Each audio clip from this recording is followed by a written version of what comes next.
संजू सॅमसन उद्या हा बॅटर आणि कीपर ग्राउंडमध्ये उतरायच्या आधी मला त्याच्याबद्दल थोडे फॅक्ट्स सांगायचे. या बॅटरकडे क्लीन टेक्निक आहे, या बॅटरकडे पॉवर हिटिंगची एबिलिटी आहे आणि त्याची कीपिंग सेन्ससुद्धा खूप मस्त आहे.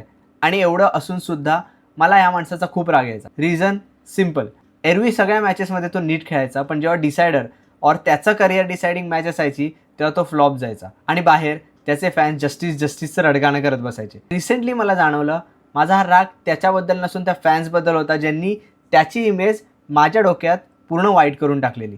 But on the other side जेव्हा त्याच्याकडे लक्ष दिलं तेव्हा समजलं हा प्लेअर स्वतःची मान खाली घालून काही न बोलता, कसलेही टोमणे, कसलेही स्टेटमेंट्स, कसलेही स्टोरीज न टाकता फक्त आणि फक्त हार्डवर्क करत आलाय प्युअर हार्टसोबत. सो अशा माणसाला देव तरी किती वेळ लांब ठेवू शकेल सक्सेसपासून, राईट? टू बी फेअर, ह्या T20 वर्ल्ड कपमध्ये त्याचं सिलेक्शन झालं हे मला नव्हतं आवडलं आणि सिलेक्शन झालं तरी तो टीममध्ये खेळावा हे मला अजिबात वाटत नव्हतं. बट आपण बघितलं ज्याच्याबद्दल खूप कॉन्फिडन्स होता असा अभिषेक शर्मा किती फ्लॉप गेला आणि ॲट दी एंड संजू सॅमसनला चान्स मिळाला, तो पण व्हर्च्युअल नॉकआउट्स आणि नॉकआउट्समध्ये. आणि त्याने जे परफॉर्म केलं आहे मला अजिबात लाज नाही वाटणार हे सांगायला की मी स्तब्ध झालो आहे, मी स्पीचलेस झालो आहे.